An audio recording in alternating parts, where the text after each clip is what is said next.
Welcome to Creators by Moonlight, real conversations with content creators. GraceAnne is a singer-songwriter who has also recently entered the film industry.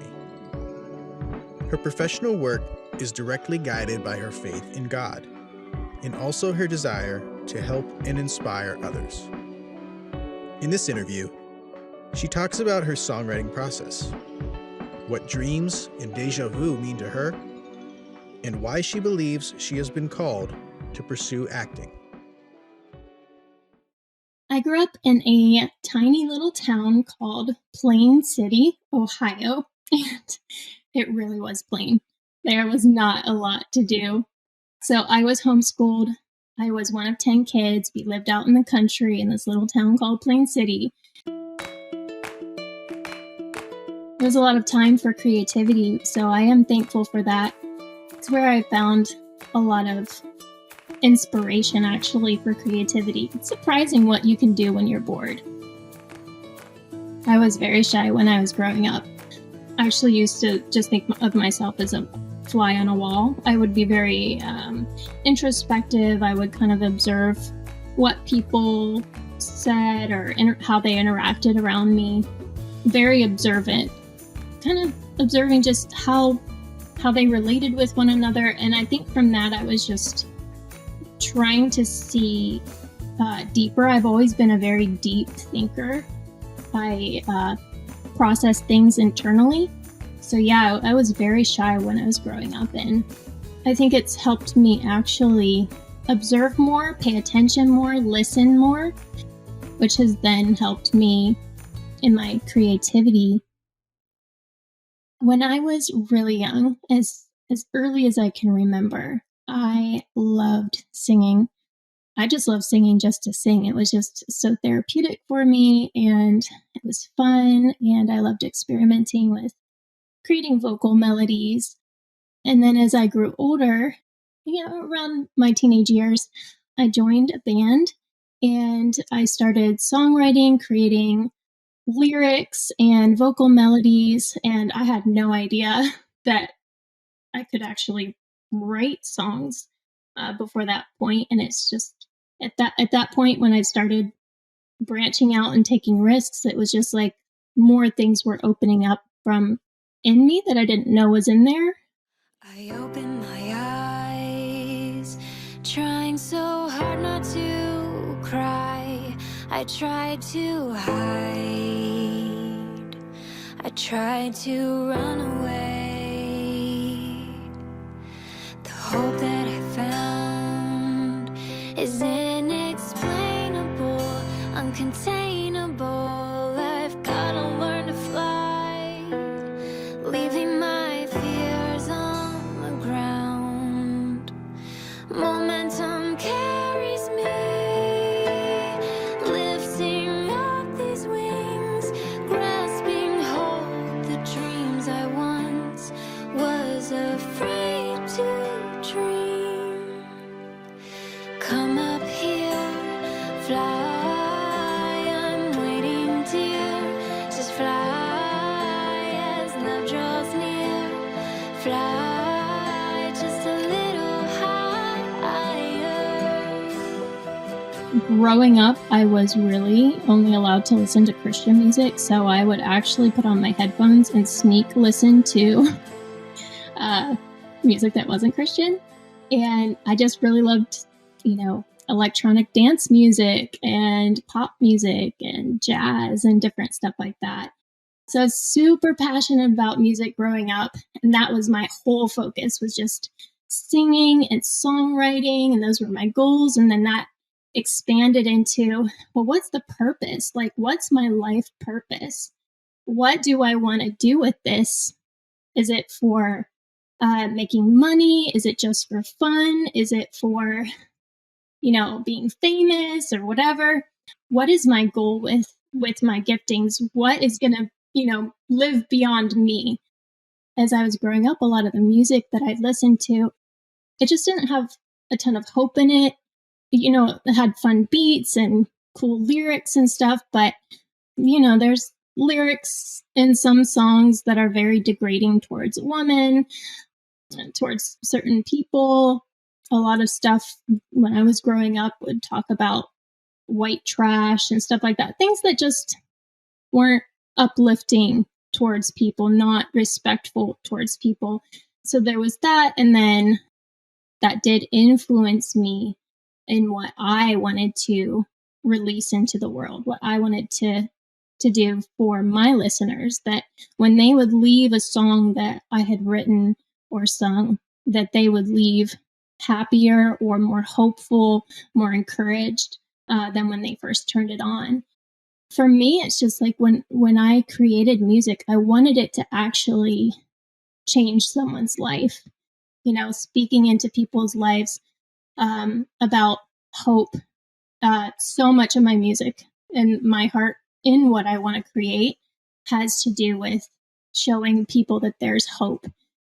Especially as I grew older, I have had friends and even family members. And I've even had thoughts in my life too, in periods past, of suicide. And that's such a difficult topic to really delve into in a powerful way. And for me, a lot of, my life has been exploring with God, how can I make a lasting impact that's really going to change someone's life, that's really going to help them see how valuable, how amazing they are, and that those thoughts of suicide, it's not so much about that you're wanting to end your life. It's wanting to end your life as you knew it and actually begin again, start again. More recently, I wrote a song that is called Don't Fall Asleep, and it's about the topic of suicide. They said we're not worthy of love. They said we're not moving forward. They said that our lives are worthless. They said that we serve no purpose.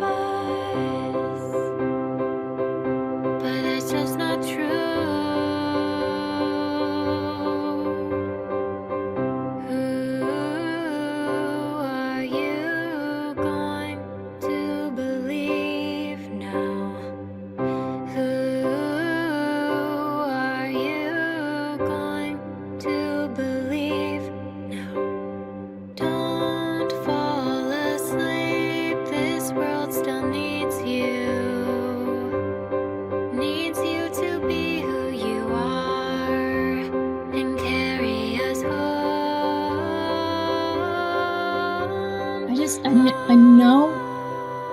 I know that there is so much hope and purpose for people's lives. And suicide is just, it's really not being able to see that purpose. And I want to be the voice that says, no, you have purpose. You have a destiny ahead of you. It's bright and it's full of hope. And what you're experiencing today, what you've experienced in your past, it doesn't always have to be that way.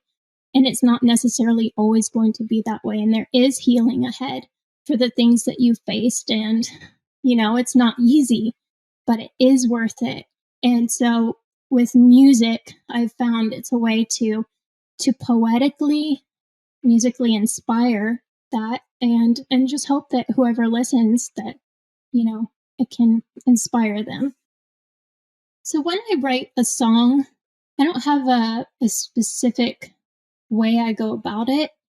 For a long time, I actually grew up not writing music. Like there were parts of my life where I didn't write any music because I had thoughts of, oh, I'm not good enough, or I don't sound like this person, write like that person, or I've never been professionally trained, or, I don't have this, I don't have that. And then when I stopped thinking about all the things I didn't have and all the ways that I didn't sound like this or that, and I started just taking a risk, just taking it step by step, I went from writing a song on the piano that would take me a year to 2 years to writing a song in one day.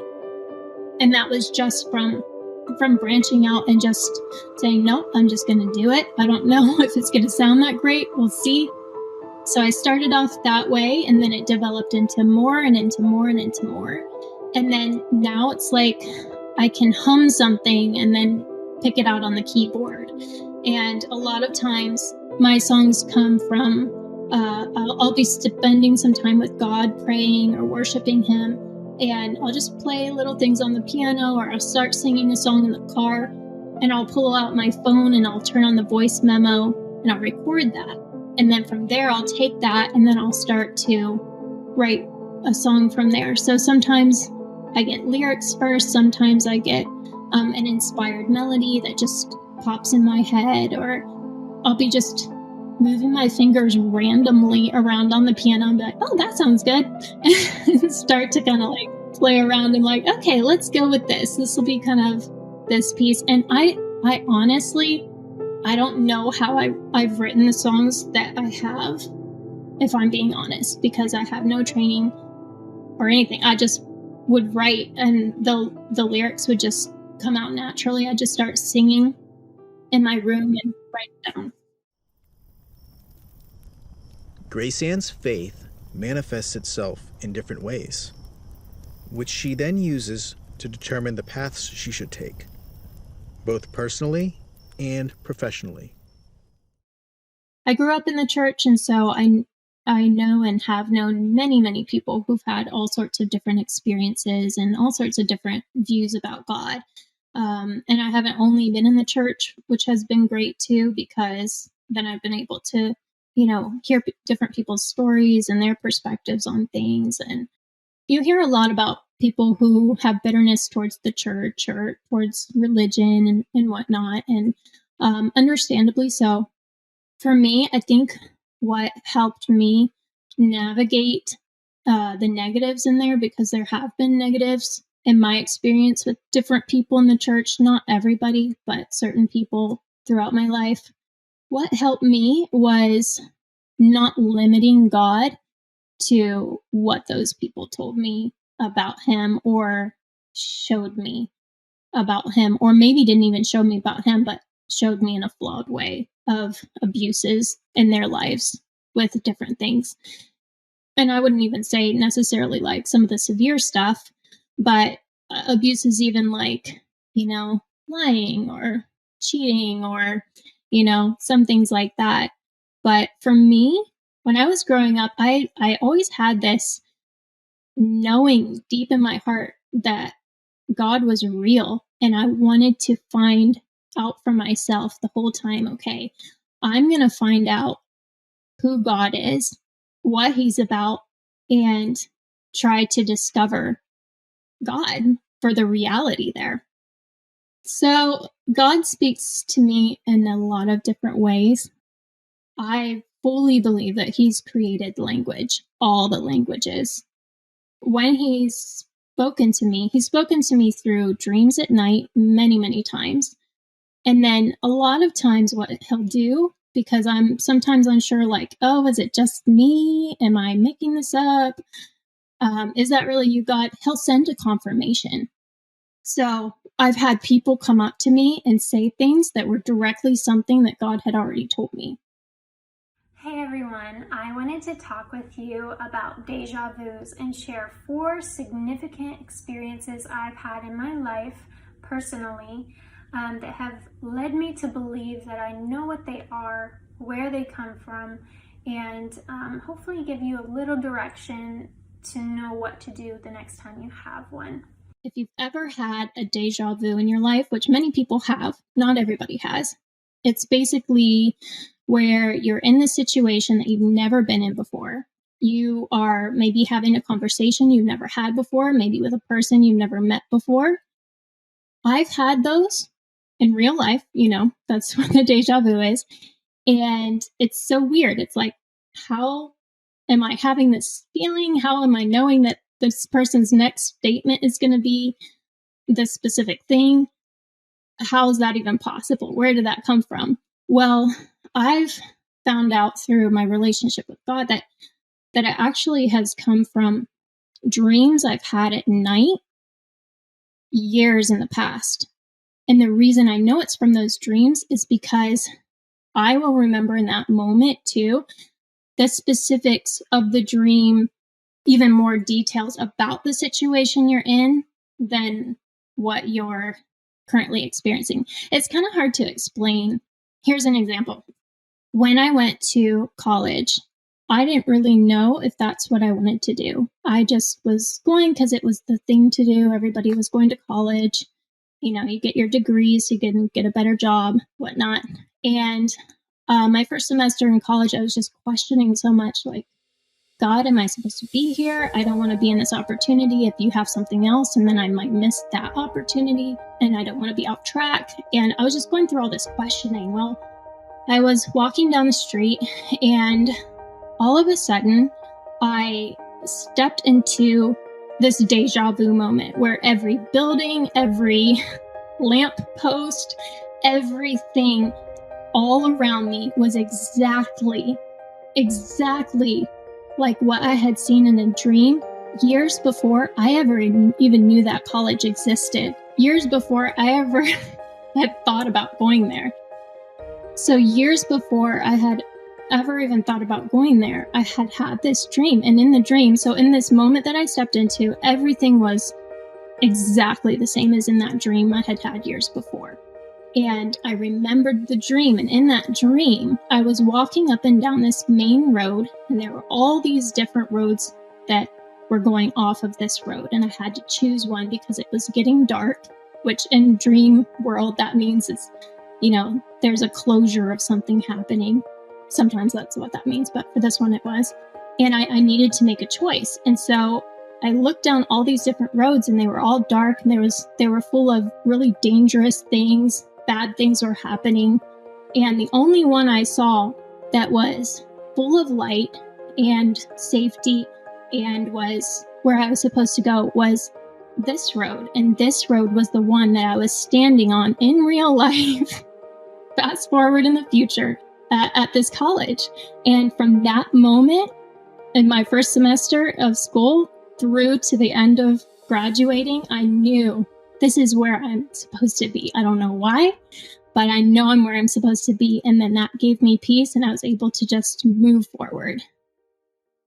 I went to college, did a 4-year degree, and that was actually, I did that in Tennessee.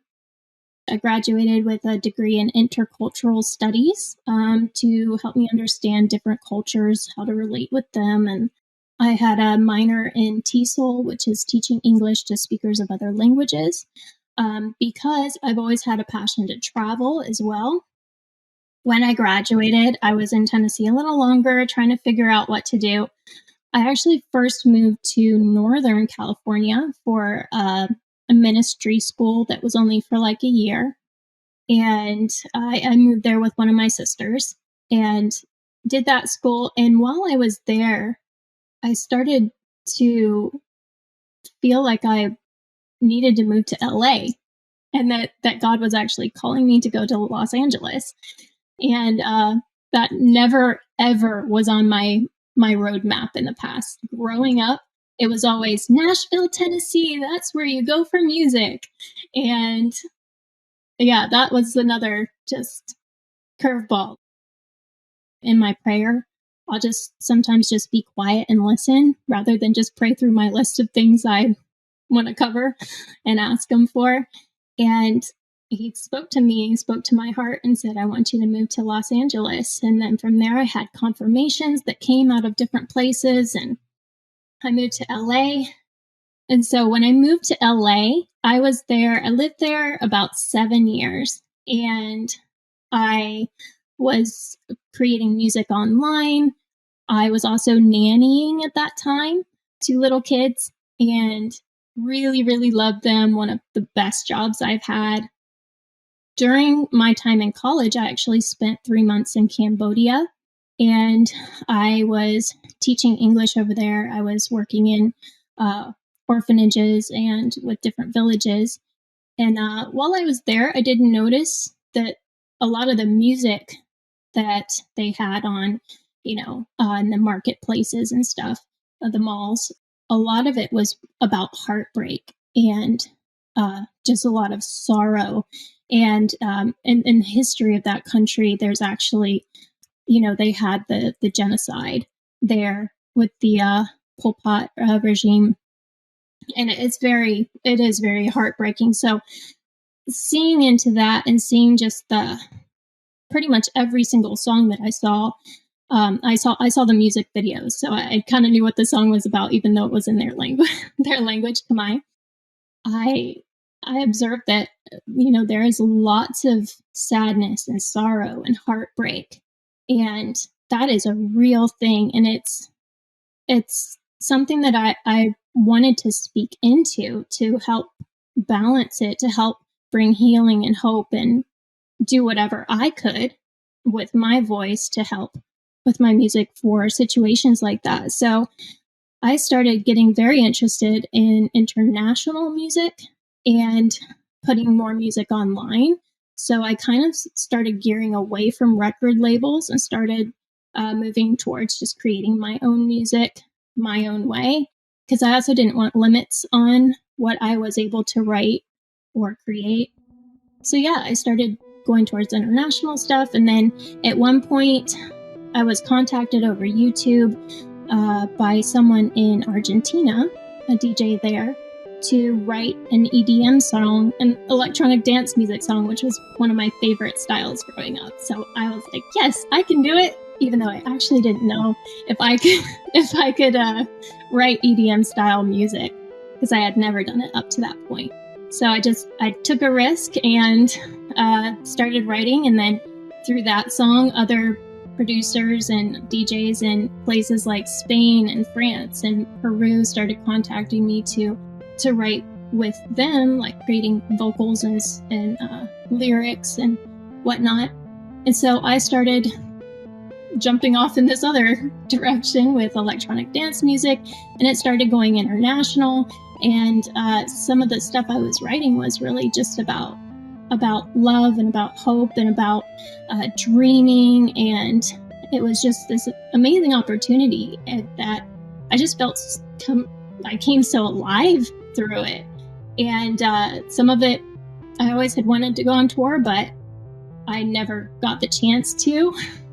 But those songs, since they were electronic dance music, some of the DJs took them in clubs and at different places, and my voice went on tour without me. So that was kind of fun. In 2019, GraceAnne received a sign to pivot toward a new endeavor. So I was doing music for a while. I was really excited, branching out, trying new things. And then God just said, I want you to lay down music for now, and I want you to pursue acting. And that just threw me totally off, because all my focus was totally on music. That was everything to me. And so at first I really wasn't on board. I was like, acting, I don't know. That's not really my passion. It's not really something I've been trained in, really. And this happened when I was actually in LA, and I had been there for a while and pursuing music and other things. And different people at different times had told me, oh, you should go into acting, you'd be a good actress or whatever. And I was just like, no, I'm okay. I love music, and that's kind of where I'm focused. But then it was just like out of the blue, God just told me, I want you to pursue acting, and I want you to lay aside your music for now. And that was a really hard time for me, because I was so into music. But I did it because I was like, well, I'm just going to take this risk, and I'm going to trust God, and I'm just going to go for it. And so I started to pursue acting more seriously from there. I had done some background acting at that time, and that was solely for fun. But yeah, when God called me to start acting, I wasn't really on board at first. But then as I started to open my heart and my mind to it more and more, and started to actually do some acting and start doing some classes, I actually realized, wait, this is really fun. I really like this. And this is another way to, to speak into people's lives who I probably would never meet if I only was in music. And God just spoke to me about, I haven't only limited you to music. There's more inside you than what you're focused on or what you think that you like. Like, I know you better than you know you because I designed you and created you. So he just started leading me towards acting. And this is where the story gets a little wild. I've had those deja vu things happen quite a few times. And one of them was actually about moving to Georgia. That's another thing I didn't want to do. In October of 2019, I had a dream that God told me, your assignment in the West is ending. I'm sending you to Atlanta. And he gave me some more details that I'm not going to really go into right now, but he said he wanted me to go to Atlanta. When I woke up from that dream, I was like, maybe that's just me. Maybe that's just a random dream, because you do have those too. Sometimes you get busy with life and you have a regular dream. But I don't know. I just knew there was something about that dream. So I wrote it down and I left it. And I was just thinking, okay, God, please don't send me to Atlanta. I love Los Angeles. All my friends were there. I finally found, great friends. And I loved the beaches and the weather and literally everything. I just loved Los Angeles. It was my favorite place I ever lived. So yeah, then 2020 happened after that dream, and my heart completely changed. It was crazy that even in October of 2019, before everything went down, that God was, telling me, I'm going to send you to Atlanta. At that time, I was like, no, I don't really want to go there, but I will if you want me to. So yeah, I had kind of pushed that off, and then 2020 happened, and then everything closed up. Everything. The friendships I had there, just people were moving away, and there was lockdowns and people couldn't see each other, and so it was like my community was closing up, and my acting jobs were all just 100% closed down. Nobody was getting work anywhere. It's just like, and then things started opening in Atlanta, with just different family moving to Atlanta. And just once I did move here to Atlanta, Georgia, I was in shock with how many better things came along for me. I had sold most of what I owned when I left LA and just packed up my car and drove to Atlanta from California. And I got better for everything I gave away and sold. I mean, I slept on a twin bed for a really long time. Now I have a queen bed. I had a really cheap dresser, and now I have a nice vintage dresser. The opportunities here too for acting, things have opened up more. And I had tried to make a reel when I was over in California, and things had shut down. And then, finally I'm getting material for a reel, and it's just, things are opening up, and there's just been one blessing after another. And just the time I've had with my family in Atlanta during this crazy COVID time has been so special. It's been so powerful to have that time with my brothers, sisters, my parents, different family who's come through, and there's so much I could say about just taking risks, taking risks with creativity, taking risks with God, taking risks in life. And for me, it's always been, okay, even if I mess up, if this doesn't go quite the way that I hope it'll go, I know that God promises in scripture that it's Romans 8:28. It's one of my favorite verses. It's, God works all things together for good for those who love him and who are called according to his purpose. And that's always been a rock for me, that no matter what roads I take and things that happen in my life, it's like, you know what? It's all going to work together for good somehow. I don't know. I think that these risks have actually matured my perspectives and the things that that I can say, the way that I can say them, as well as being able to speak into other people's lives. A typical day for me in the creative world is very random. I work on a lot of different things now. So I'm currently working on both music and acting. So it's, day by day figuring out scheduling and time, as well as what I have energy for, and also taking some time to rest. So a typical day for me it's not really typical. It's more like spontaneous.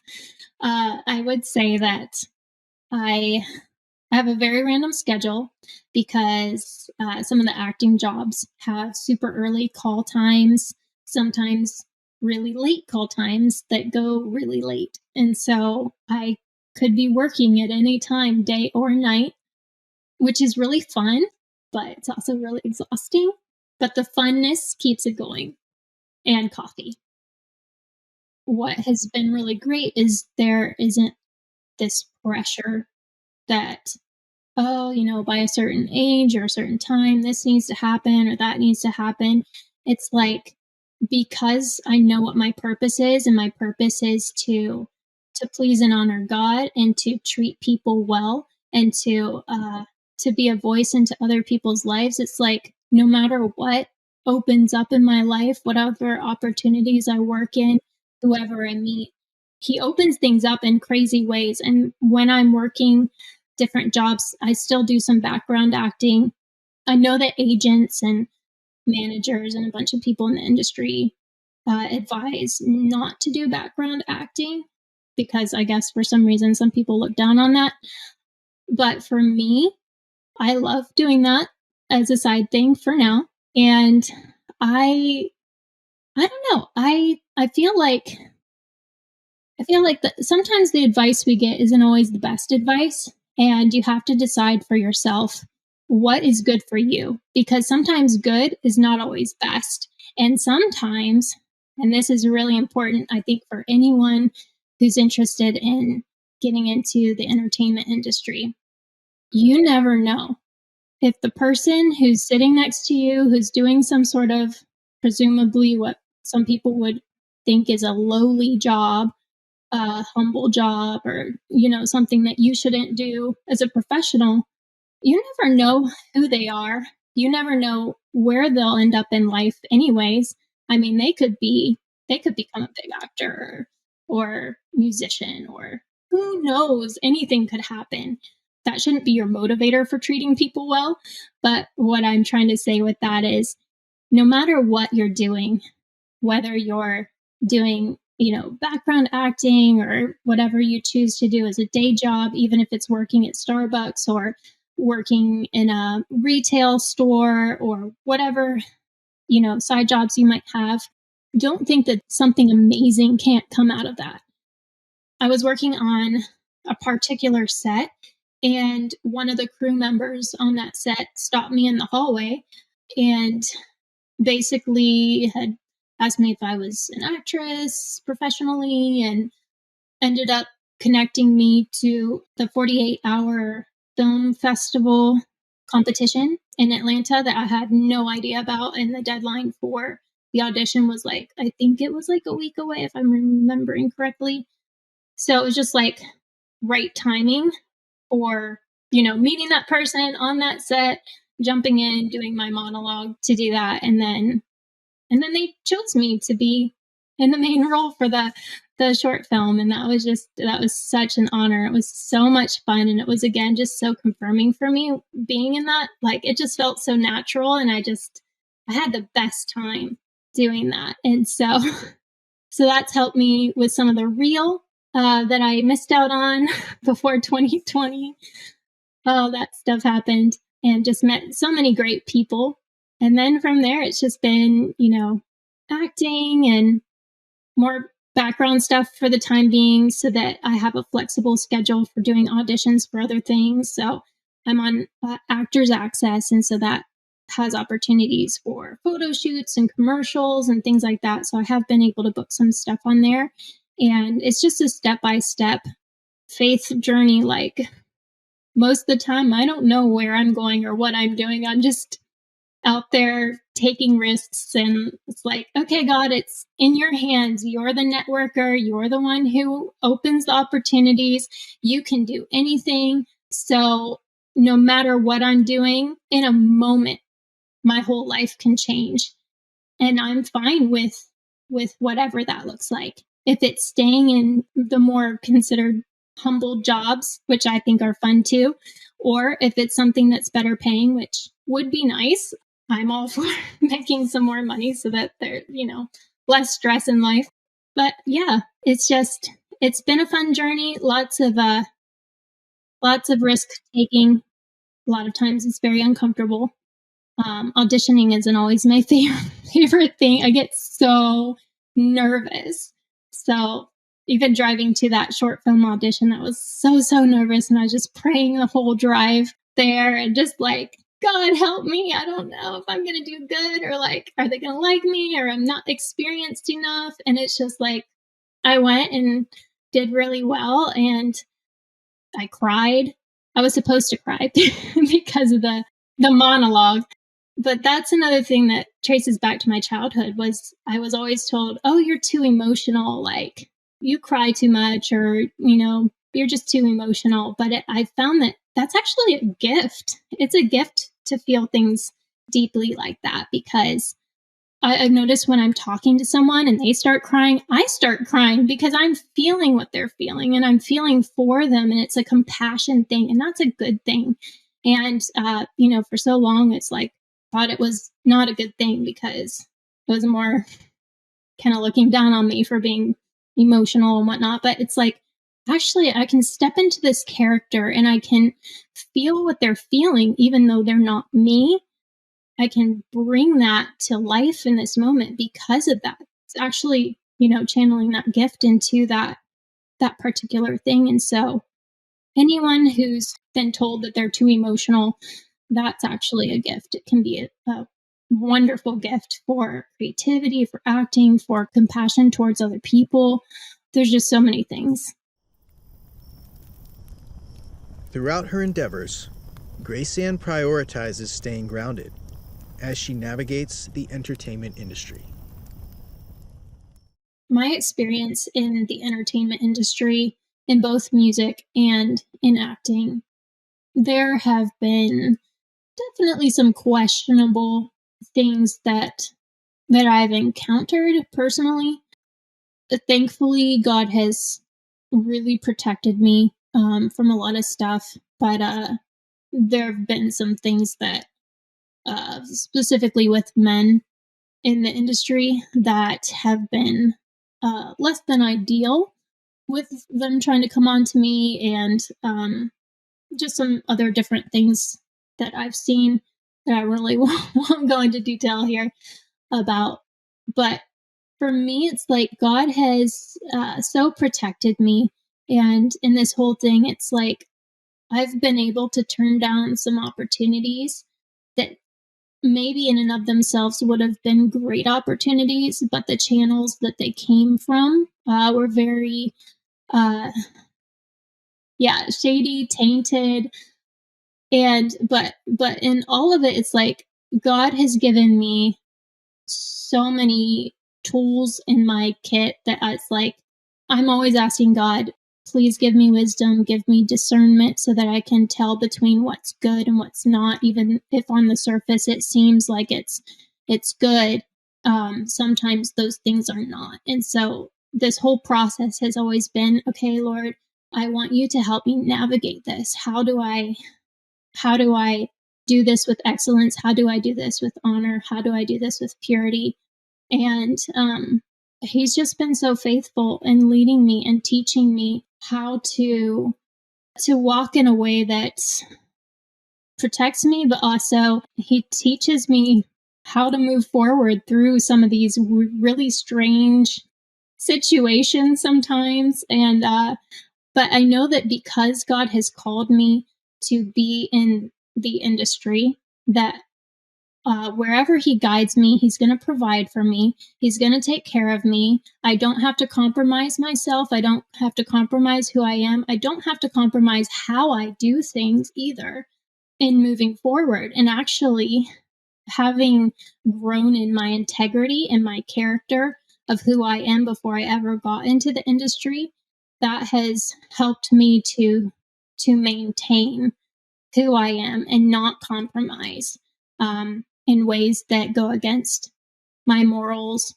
what I feel I'm supposed to do or not supposed to do going forward. I want to be a woman of excellence. I want to be someone who doesn't manipulate people or abuse them. A lot of what I saw in LA was about who you knew and what you did, and that's how people treated each other.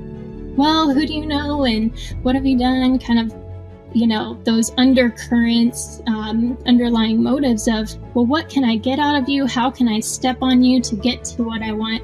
And that was just like, peering into that was like, okay, that's not how I want to treat people. I want to treat them that they are valuable, that at the core, they are so valuable and they are worthy of my time, regardless of what might come. That's secondary. If it happens, cool. If it doesn't happen, cool, because you're valuable and it's an honor to have these connections and relationships and different things like that. And I want to be a woman of excellence. And that is what drives me. Dream roles. What's also funny is when I was little, before I ever had any kind of interest in acting, I had dreams about acting on set with certain actors, but I was older in the dreams. So that's another thing. I'm like, oh, I wonder if that's going to come true in real life. So dream roles that I have would be, I've always been into detective shows. So I'd love to do like something like a detective role, or I've always really loved action, adventure, romance. But I really, really, really love the Marvel, superheroes. And it's exciting and interesting to play roles like that. I imagine. I have never played a role like that, but I would say dream role would be to be like superhero, or especially if you can fly, because I have had dreams about flying and it's so much fun. So it'd be cool to do some of that. Honestly, being a villain would be pretty cool too. That would definitely, again, with the risk taking, it'd be so cool to play something so opposite to your own experience. And so playing a villain, like, that'd be definitely a really good thing to maybe book, because then it can expand your range from not just, hero roles or like good person roles, but villain. Man, my advice, I know there's a lot that I could say, but I would just say, do not limit yourself and allow yourself to take risks, even if it's something that you think that might not be something you particularly like to do, or that you're passionate about or know yet. Like there's things you can learn. And even with dancing, I'm not great at dancing, but I know that I could be if I, would take dance lessons or give it a try. So I would definitely say, don't limit yourself. Dare to dream. Really, really, really dream. I would definitely say too, when you're networking in this industry, it says so, so much. And I've heard this from different people too that I've come across. It means so much when you're there and you're being genuine and truly friendly, and not necessarily just, focusing on the typical stuff people focus on in small talk, like, oh, what do you do? Or, who do you know? Or what's been your experience? But maybe going a little deeper with your questions and learning a little bit more about the deeper side of things that maybe they don't share just because they haven't been asked. maybe just think through some questions that you could ask people that you come across that actually would help you better understand their process more than just the surface level, small talk conversations, because that will help you actually learn a little bit more. Maybe there's some keys in there for your destiny that might actually open something up for you that you didn't know you could open. And then also, it really means a lot when people feel like they're being heard, like that you actually genuinely truly care about them and something deeper than what pretty much everybody else has asked them about. It kind of sets you apart and helps them feel known and feel valued for who they are rather than what they do or what they've done or whatever. So I would definitely say that that's a huge thing is just really check your heart when it comes to networking, that it's from a place of just being genuine and not manipulating. People can always tell when someone's trying to use them. That I would say that's pretty big up there. Don't use people. You're better than that. They're better than that. And if something crazy good comes out of that connection, that networking, that's amazing. And if it doesn't, just know that other things will open up. Just keep moving forward and trying new things, meeting different people.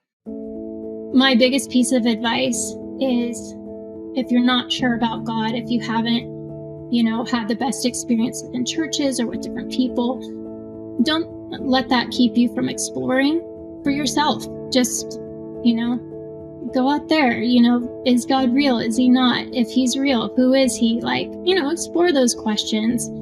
And I just want to say from my experience that God is real and it's so shaped me as a person and shaped my journey and been the most powerful thing. If I could leave this world with one thing of advice that I'd give anyone before I died, I'd say give God a chance because he is real and he loves you and he created you and you are brilliant. You are a brilliant person and your giftings are powerful. And there's so much more than what you can see right now. And so I would just encourage you to just open your heart and just go forward and don't let people limit what you find out about God, because he's so much bigger and better than the little pieces that we can show you. There's just so much there. Thanks for listening to Creators by Moonlight. Email the show at creatorsbymoonlight@gmail.com and follow the show on social @Creators by Moonlight.